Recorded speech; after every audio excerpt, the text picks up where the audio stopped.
if you actually think about every single time that the UFC allowed someone to go fight for a title at another weight class, like so someone who was a title holder, and they went and fought for the title at the other weight class. So Daniel Cormier, Conor McGregor, Israel Adesanya, TJ Dillashaw. Every single time you had a soft champion and you had a soft division. Like you had a division that they were going into that did not have a needle pusher there, like at all, okay? Conor was first. Who did they have as the champion? Eddie Alvarez. He was not pushing the needle, and they didn't have any contenders at 55 that were really big needle pushers. So that's why they let Conor go fight for it. Daniel Cormier, he goes and fights Stipe, and we know the UFC does not consider Stipe to be a good champion that can push the needle at all. You got him to go. Okay, then you got Israel Adesanya fighting against Jan Blachowicz. Obviously, not a big needle pusher. After John Jones left the division, there's no one there to push the needle. Then you've got TJ Dillashaw. Now, when he went and fought Triple C, that was the first time that Triple C did the Triple C thing, right? That's the very first time. So before that, he's not a needle pusher. So if you actually look and you see every time that the UFC allows someone to go to another division and fight them, they had a soft champion there that was not a needle pusher every single time. All right, Jesse on Fire, welcome back to the channel. Now we're going to talk about Weili getting an immediate rematch with Rose Namajunas because I'm going to tell you the truth about that situation. I am going to expose what that says about the UFC and ultimately lead into a video that I've wanted to do for a very, very long time. I just didn't know how to structure it in a way where people would click on it. You always have to think like, is anybody going to click on this? So I'm going to use this Weili rematch to talk about that and then talk about the other thing. But anyway, before I get into that, I just hit 5 million views on this channel. I appreciate your guys' support immensely. Thank you guys very much. I'm also in YouTube jail right now. So if you guys could please do me a favor and share this on other platforms, I will love you forever. Like, comment, etc. You guys have been amazing about that, but especially share it if you can. Love you guys. You're the best. All right, so here's the deal. So Weili is getting an immediate rematch with Rose Namajunas. Now, have you ever seen someone get knocked out in the first minute of a fight and then get an immediate rematch? Because I haven't, okay? I have not. And that is there's a two-pronged thing here. Now, one thing is obvious, right? Which is that Weili is a huge opener to the Chinese and Asian market, okay? Like she's a star. Her being a champion is an enormous asset to the UFC, okay? Enormous. Now, if you think through her career, right? She was undefeated. She wins the title, very impressive fashion over Jessica Andrade. Then she has a banger, incredibly tight decision with Joanna. And then she gets KO'd in the first minute by Rose, who lost the title on kind of a weird, fluky thing. And you could easily argue should have been the champion all along. I mean, not should have been, but like could have been the champion all along.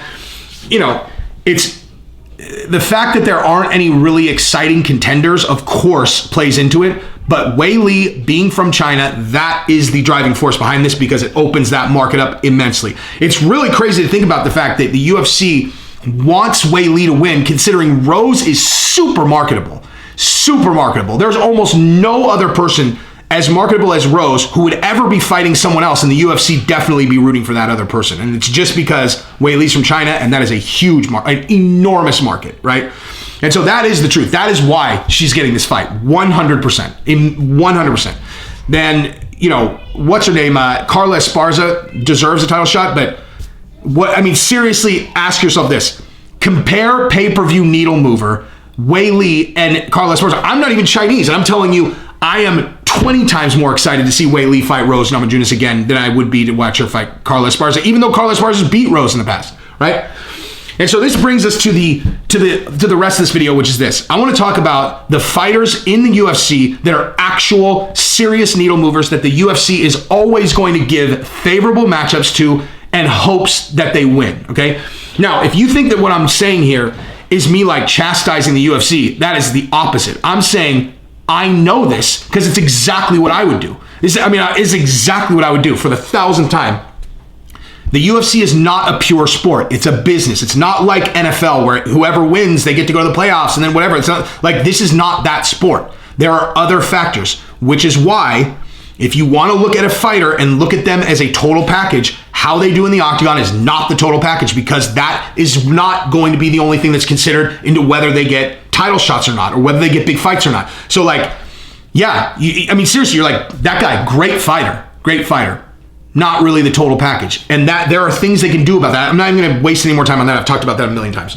But so we're going to talk about the people who are going to get favorable matchups that the UFC wants to win. So like, as an example, Weili, for sure. Huge, maybe more than any other fighter, actually. except for maybe Conor, just because she is the key to such an enormous market over there that they definitely want her to win. But as a consolation prize, Rose is not a bad champion to have at all, right?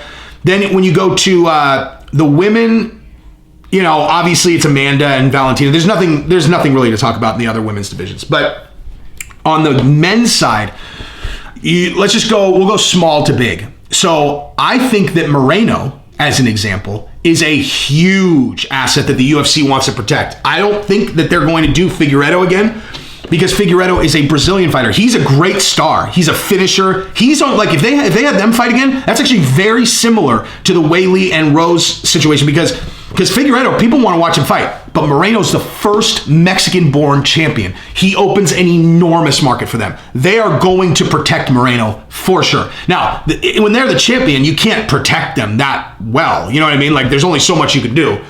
He's going to have to fight tough guys, but this is not even really about that. This is about who the UFC wants to win. And so you just kind of watch through that lens. Moreno, 100%. He's the guy at 25 that they want to win. At 35, you have a lot of guys, actually. You got Triple C, who's definitely a needle mover. You have TJ Dillashaw, for sure, is a needle mover. You have Sean O'Malley is the number one. They will, like, no matter who Sean is fighting, the UFC, I mean, they've got a big enough business that they're never really stressed out, but that is the biggest one that they have at 35 by a mile. Like, when they watch him fight, they're like, oh man, please, because he is a potential superstar. Like, when I look at Sean O'Malley, I'll tell you exactly what he reminds me of, like who he would be if he continues to win.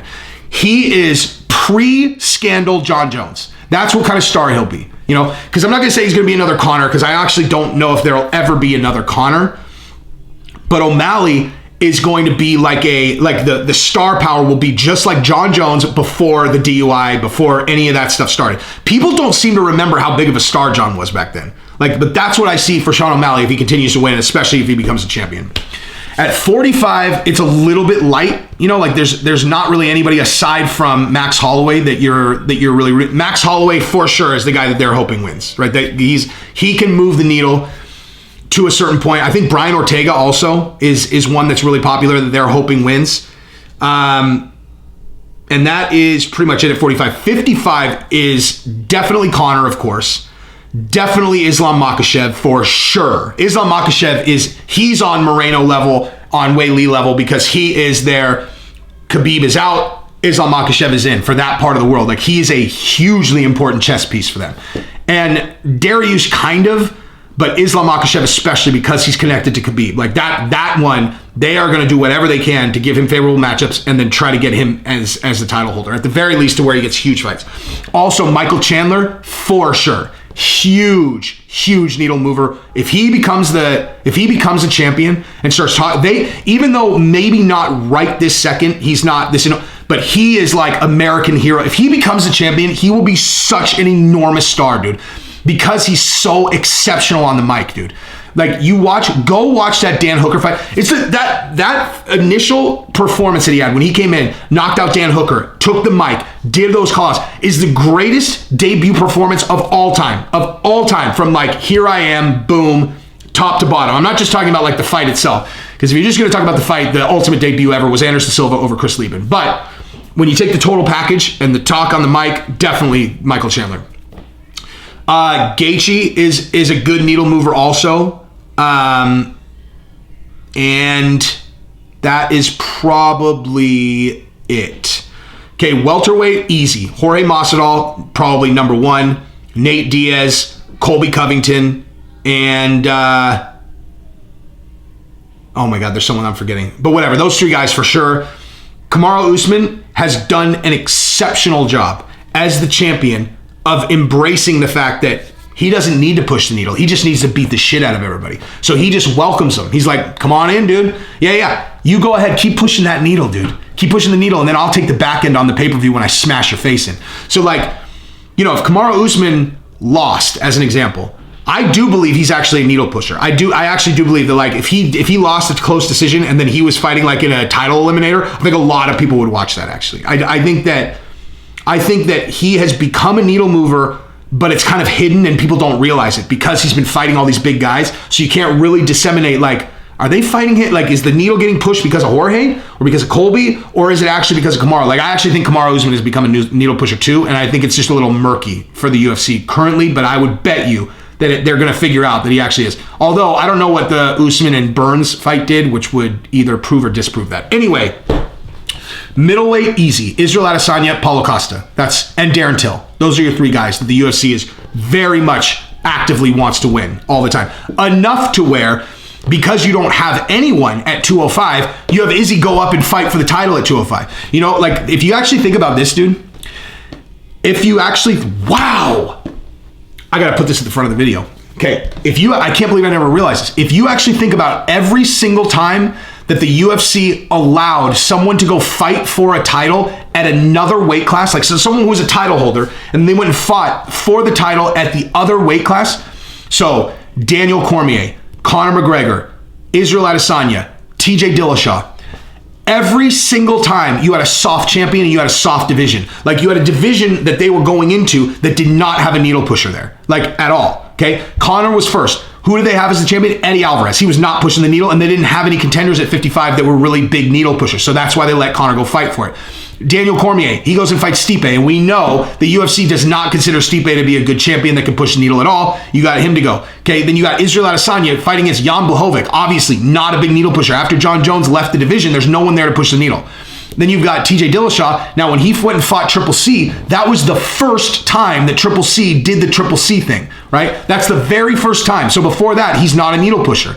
So if you actually look and you see every time that the UFC allows someone to go to another division and fight them, they had a soft champion there that was not a needle pusher. Every single time. I just realized that right now. Anyway, okay, so now, if you find that valuable, why don't you share this on Twitter? Because I've never heard anyone say that before. Get off me, son. Anyway, so at heavyweight, you have Francis for sure. For sure, Francis. And I mean, he might not be, like, I actually don't really know what his needle push will be on this next one.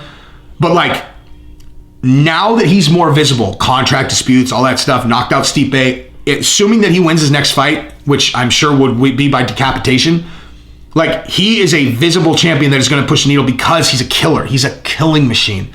And the UFC is going to have to promote him again. Like, you know, the reason why they've held back on promotion is because of the contract situation. But once he's locked in, I'm sure that they'll unleash a bunch of He's a hugely promotable guy. He's a decapitator. He's a killing machine, man. But yeah, and then Derek Lewis is very marketable, and then of course John Jones at heavyweight. But those are the guys, right? So that is long enough. So if you watched this far, please share this video, like, subscribe, tell your friends. I love you guys.